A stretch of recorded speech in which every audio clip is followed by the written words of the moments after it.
You make sure that my son is out of foster care and in this house by week's end, period. Hey, I thought you had a class tonight.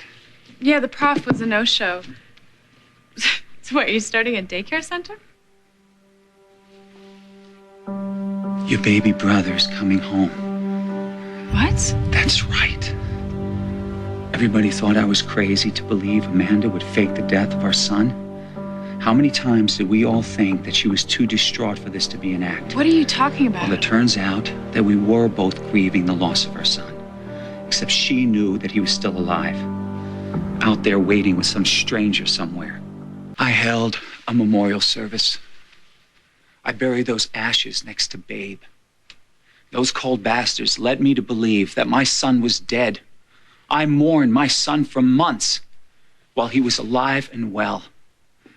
Of course, that idiot Martin screwed the whole thing up. And they have the unmitigated gall to say that I am unfit.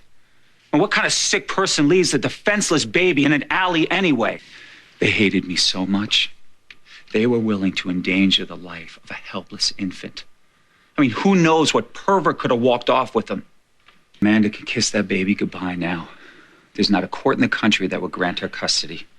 The only way she's going to be able to hold a baby again is Jake takes back the one he gave to Liza. Wait, Liza's baby isn't hers? I thought you tested his DNA. All that proved was that I was not the father. If I tested Liza, then it would have proved that she was not the mother. Look, but Jake conned us all right? He gave Liza another baby so Amanda could adopt mine and I wouldn't know it. Well, the whole plan blew up in their faces this time. You see the type of people I have to deal with in this town? I am so happy that you're here in this house with me now to back me up. I told you, I'm only here for a few days. I'm almost 100%. I know. I'm just hoping you might reconsider. I mean, now that your little brother is going to be living here. Aren't you getting a little ahead of yourself? I mean, custody hasn't even been decided yet. Are you kidding? I mean, it's as good as done. Amanda, she's facing fraud, kidnapping, child endangerment. I mean, she forfeited any of her parental rights the moment she went down this path. Maybe, yes, but Pennsylvania family courts award sole custody to the mothers nearly 80% of the time. Not to mention she's married, you're not, and the burden of proof is on a single father to demonstrate standard of care. Look at you. Last year of law school, right here. If I were you, I would make an offer to her before one of those big firms snatches her up. Liza Colby's already talking about wanting to make her an associate. Except Liza screwed up so royally with his babies stealing scam, I doubt very much Marissa would. Hey, who are you texting now? No one, it's just a girl from class. I guess the professor finally showed up. I should get going before I miss the rest of the lecture. I'll see you soon. Yeah. Have the custody papers sent over first thing in the morning. Great. If you're trying to steal my son... Relax. It was my son who was taken by Amanda and Jake. They faked his death and tried to cut me out. So I'm returning the favor. Oh. Well, it's too bad that they failed. Because you're always up to the same old things. Payback, revenge, spreading your pain. Oh, please. Get off your high horse. If you were in my place, and you almost were, if I recall, you were shacking up with Amanda, what would you be doing right now? Forgiving and forgetting? Yeah, right. The hell you would. You'd be there with your Chandler power trip trying to get your son back, bribing whomever you needed to, presenting Adam with your new heir apparent. Kind of like what you did with little Adam. Maybe a few months ago, but not anymore. Oh, yeah? Why? What's changed? Oh, wait a minute. I get it. Is it the love of a good woman? Well, sorry, Junior.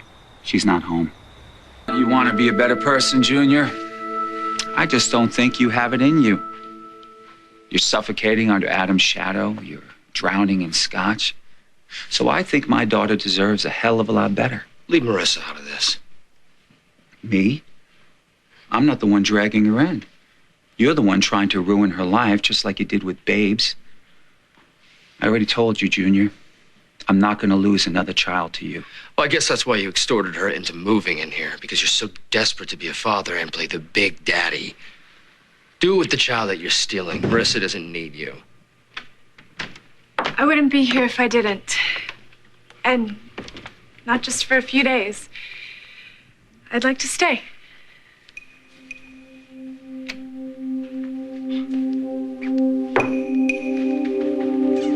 I couldn't be happier. Welcome home.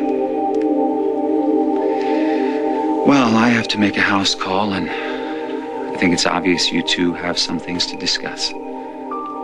So I'll leave you to it.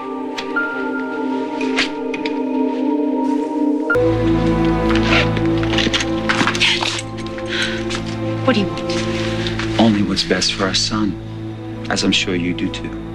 I want you out of our lives. Well, that's not going to happen, considering the circumstances. But I've been thinking, why should we go through a long, costly custody battle when we could work this all out amongst ourselves? I will never give my son up to you. I'm not asking you to, but you know I live in a big house. So why don't you move in, and we could raise our son together? Are you insane? Don't be hasty. Just think about it. That's all I'm asking. I don't have to think about it, David. I would rather die than to do that to Trevor or Jake. Yeah, well, that's interesting you'd put it that way, because you will be dying inside if you favor Martin's feelings over our son's well-being. I'll tell you what. I'll even throw in a bonus. You move in, and I will drop all the charges. Everyone goes free. All I want is what's best for our son. And all you have to do to make it happen is say yes.